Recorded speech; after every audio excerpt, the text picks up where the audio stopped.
एका आईने आपल्या मुलासाठी स्वतःची भूक मारली। एका बाबांनी स्वतःची स्वप्न तोडून मुलाचं भविष्य घडवलं। पण तेच आई बाबा म्हातारे झाल्यावर त्यांच्यासाठी घरात जागा उरत नाही। मित्रांनो, आजची ही कथा फक्त कथा नाही, ही प्रत्येक मुलाने आणि प्रत्येक आई बाबांनी ऐकावी अशी सत्य गोष्ट आहे।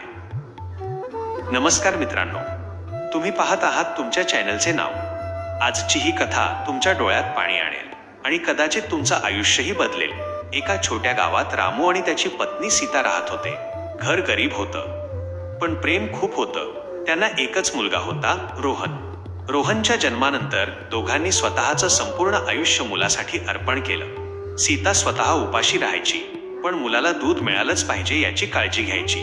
रामू दिवसभर मजुरी करायचा, ऊन, पाऊस, थंडी सगळं सहन करून फक्त एकच स्वप्न पाहायचा, माझा मुलगा मोठा माणूस झाला पाहिजे। रोहन शाळेत जाऊ लागला। एका दिवशी शाळेची फी भरायची होती, पण घरात पैसे नव्हते। सीताने तिच्या लग्नातील शेवटची सोन्याची अंगठी विकली। रोहनला कधीच कळू दिलं नाही की त्याच्या शिक्षणासाठी आईने स्वतःचे दागिने विकले। दुसऱ्या दिवशी रामूला ताप होता, तरीही तो कामावर गेला, कारण त्याला माहित होतं आज काम नाही केलं तर मुलगा उपाशी राहील। वर्ष गेली, रोहन मोठा झाला, शहरात नोकरीला लागला।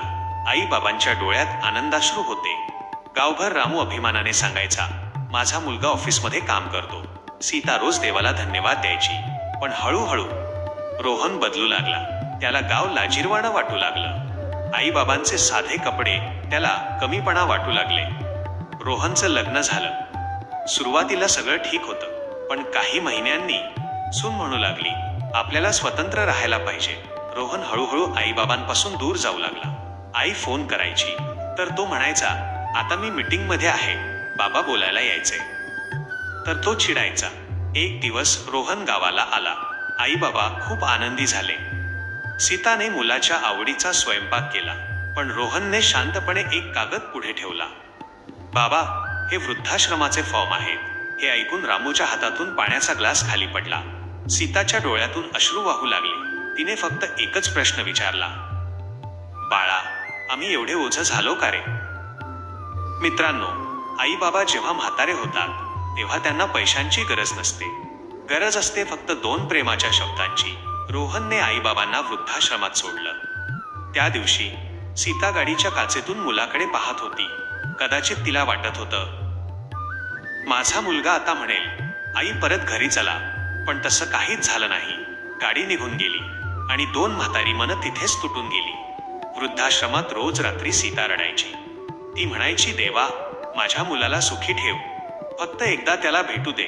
रामू मात्र शांत बसायचा, कारण वडील रडले तर घर तुटतं। कर्माची सुरुवात काही वर्षांनी।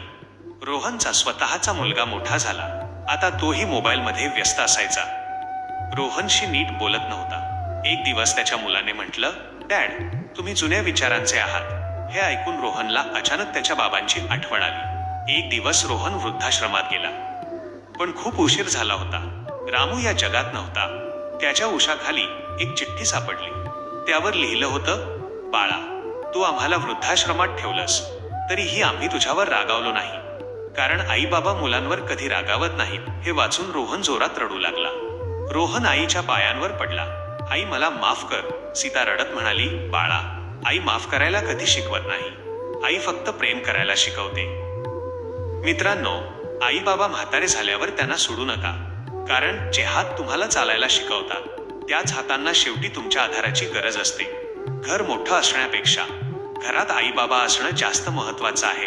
आजच तुमच्या आई बाबांना मिठी मारा आणि सांगा, तुम्ही आहात म्हणून माझं आयुष्य सुंदर आहे।